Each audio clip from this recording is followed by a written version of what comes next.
इमरान अहमद खान क्या है? इमरान अहमद खान याज़ीद एक सोच, एक शऊर, एक उम्मीद, एक आस, एक रास्ता है।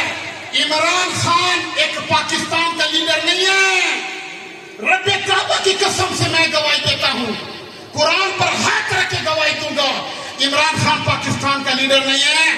सरदार साहब वो उम्मत मुसलमान का लीडर है, वो दुनिया पे राज करने वाला लीडर है। टाइम कम है, अफजल है कुल जहां से गहराना हुसैन का, नबियों का ताजदार है नाना हुसैन का। एक पल की थी हुकूमत यजीद की, सदी है हुसैन की,